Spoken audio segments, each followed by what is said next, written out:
পর্দার আড়ালে চলছে ওয়াকারুজ্জামানের পাওয়ার পলিটিক্স এর খেলা। কি সেই পাওয়ার পলিটিক্স? সাম্প্রতিক সময়ে খেয়াল করে দেখবেন তিনি সরকারকে পরামর্শ দিয়েছেন নতুন করে তেল শোধনাগার তৈরি করার ব্যাপারে, যেখানে আগেরই রাষ্ট্রের থাকা তেল শোধনাগারটা জ্বালানির অভাবে বন্ধ হয়ে গেছে, সেখানে তিনি নতুন করে তেল শোধনাগার তৈরি করার ব্যাপারে সরকারের কাছে প্রস্তাবনা রেখেছেন।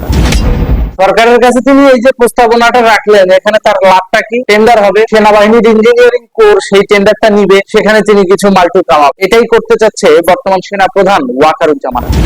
সাম্প্রতিক সময়ে সেনাপ্রধান ওয়াকারুজ্জামান বলেছেন জ্বালানি সক্ষমতা বৃদ্ধিতে বাংলাদেশে নতুন করে তেল শোধনাগার তৈরি করা উচিত। হ্যাঁ, আমরাও জানি বাংলাদেশে পর্যাপ্ত তেল শোধনাগার নাই, কিন্তু যেটা আছে সেটার কি সঠিক যত্ন নেওয়া হয়েছে?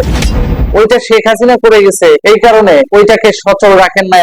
আপনারা সঠিক সময় তেল আমদানি করেন নাই, আপনারা সঠিক সময় তেল পরিশোধন করেন নাই, যেটা দৃশ্যমান এখন পাম্পগুলোতে গেলে দেখা যায়। ভারতের কাছ থেকে তেল কিনে এনে আমাদের চলতে হয়, সাধারণ মানুষ তেলের পাম্পে লাইন ধরে থাকে। তাহলে পার্শ্ববর্তী দেশ ইন্ডিয়া তার সঙ্গে সব বিষয়ে বৈরী সম্পর্ক তৈরি করে রাখেন, সেই অনুযায়ী নিজেদেরকে কেন সক্ষমতার জায়গায় আপনারা তৈরি রাখেন না? ডক্টর ইউনূস সহ সমন্বয়ের গ্যাংরা যখন বলল দিল্লি না ঢাকা, বাংলাদেশ ভারতের তাবেদারি করবে না, তাহলে তখনই তো আপনাদের উচিত ছিল যে তেল শোধনাগারটা রয়েছে সেখানে পর্যাপ্ত জ্বালানি মজুদ রেখে আরো কিছু ক্রুড অয়েল বাংলাদেশে নিয়ে এসে সেগুলো পরিশোধন করে জনগণের আগামী 5 বছরের তেলের চাহিদা ঠিক রাখা। সেটা তো রাখতে পারেন না। তাহলে কেন শুধু প্রতিবেশীর পাছায় আঙ্গুল দেন? যখনই আপনি বিশ্বের অন্য কোনো দেশের পাছায় আঙ্গুল দিবেন, তখন আপনাকে মাথায় রাখতে হবে ওই দেশকে ছাড়া আপনি চলতে পারবেন কিনা। যেমন আমেরিকার কথা যদি বলি, আমাদের আমেরিকাতে না গেলে কিচ্ছু যায় আসে না। সেটা আমাদের অতীতে বেশ কয়েকবার প্রধানমন্ত্রী শেখ হাসিনা বলেছে। ওই আমেরিকায় না গেলে কিচ্ছু আসে যায় না। কে আমাদের ভিসা দেবে না, কে আমাদের স্যাংশন দেবে, ও নিয়ে মাথা ব্যথা করে কোনো লাভ নাই। সাগর পাড়ি দিয়ে আমেরিকায় না গেলে বাঙালির কিচ্ছু যায় আসে না। কেন বলছে কথাটা? কারণ আমাদের মৌলিক চাহিদা খাদ্য, বস্ত্র, বাসস্থান, চিকিৎসা, শিক্ষা প্রত্যেকটাই আমাদের দক্ষিণ এশিয়া থেকে কভার করা সম্ভব। তাহলে শুধু আমরা কেন ইউরোপমুখী হব? এই ধরনের একটা প্ল্যান ছিল। তাহলে নিজের দেশের সক্ষমতা না বাড়ায় তো তিনি এই কথা বলেন নাই। অবশ্যই নিজের দেশের সক্ষমতা বাড়ায় তিনি এই কথাটা বলছেন। সেখানে আপনারা যখন দিল্লি না ঢাকা করেন, তাহলে দিল্লির কাছে যেন আপনাদের হাত না পাততে হয়, সেই জন্য আপনারা কি চুলটা ছিঁড়ছেন? কোনো কিছুই তো অ্যারেঞ্জমেন্ট করেন নাই।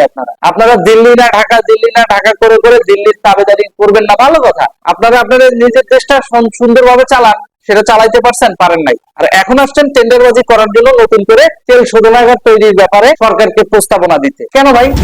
আগের যে তেল শোধনাগারটা আছে সেইটাতে পর্যাপ্ত জ্বালানি দিয়া সচল করেন, তারপর নতুন তেল শোধনাগার তৈরি করেন। আপনারা তো কেউ মানা করেন।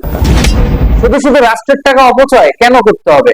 আর সেনাবাহিনীর মতো প্রতিষ্ঠান যখন এই সমস্ত পাওয়ার পলিটিক্স এর ইঙ্গিত দেয়, তখন দেশের জন্য সেটা হুমকি হয়ে দাঁড়ায়। কারণ সেনাবাহিনীর কাজ টেন্ডারবাজি করা না, সেনাপ্রধানের কাজ নয় কোথায় কোন তেল শোধনাগার তৈরি করতে হবে সেটার ব্যাপারে সরকারকে পরামর্শ দেওয়া। এটার জন্য পলিটিক্যাল অ্যাডভাইজাররা আছে। আপনি সেনাপ্রধান, আপনি দেখবেন বর্ডার সিকিউরিটি, আপনি দেখবেন যেন সার্বভৌমত্ব ঝুঁকিতে না পড়ে। আপনি বাংলাদেশের সার্বভৌমত্ব আমেরিকার কাছে যখন ডক্টর ইউনূস সরকার বন্ধক দিয়ে দেয়, তখন আপনি নিশ্চুপ ছিলেন। কেন? আপনি সেনাপ্রধানকে শুধুমাত্র মাসোয়ারা খাওয়ার জন্য রাখা হয়েছে?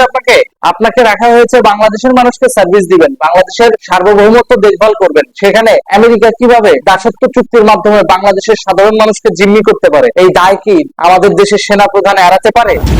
ওয়াকারুজ্জামানকে এই দায় এড়াতে পারে?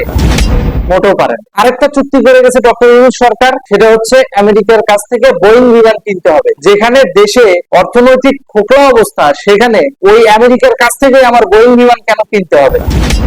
শুধুমাত্র রাশিয়াতে আমেরিকার স্যাংশন থাকার কারণে পুলিশ এভিয়েশনের হেলিকপ্টার তো ডক্টর ইউনূস সরকার ডেলিভারি নেয় নাই। এইটার ব্যাপারে তো তখন আপনি কিছু বললেন না। পত্রিকায় নিউজ পর্যন্ত এসেছিল যে ডক্টর ইউনূসের নির্বুদ্ধিতায় গচ্চা গেল পুলিশ এভিয়েশনের মোটা অঙ্কের টাকা।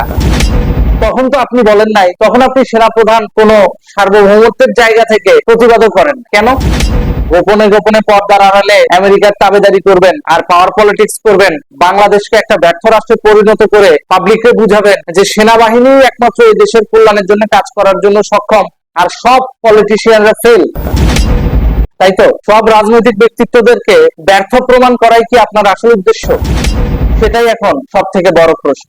আপনি রূপপুর পারমাণবিক বিদ্যুৎ কেন্দ্রের সেফটি নিশ্চিত করা বাদ দিয়া তেল শোধনাগার তৈরির ব্যাপারে পরামর্শ দিচ্ছেন, যেখানে পুলিশ হেডকোয়ার্টার থেকে সরাসরি নোটিশ দিয়ে জানানো হলো যে নিষিদ্ধ ঘোষিত জঙ্গি সংগঠনের মাধ্যমে বাংলাদেশে বিভিন্ন জরুরি স্থাপনায় হামলা হতে পারে। সেখানে আপনি সেনাপ্রধান কোথায় বাংলাদেশের উন্নয়ন প্রকল্পগুলোকে সেফটি কিভাবে দেওয়া যায় সেজন্য সেনাবাহিনীর সদস্যদেরকে ব্যবহার করবেন, সেটা না করে আপনি আসছেন তেল শোধনাগার তৈরির ব্যাপারে পরামর্শ দিতে।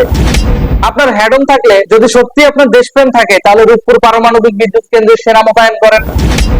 যদি সত্যি আপনার হ্যাডম থাকে, রূপপুর পারমাণবিক বিদ্যুৎ কেন্দ্রে পর্যাপ্ত নিরাপত্তা ব্যবস্থা তৈরি করে দেন। যদি সত্যি আপনার হ্যাডম থাকে, তাহলে রূপপুর পারমাণবিক বিদ্যুৎ কেন্দ্রের ইঞ্জিনিয়ার প্রকৌশলী যারা গুপ্ত হত্যার শিকার হচ্ছে তাদেরকে জানে বাঁচান।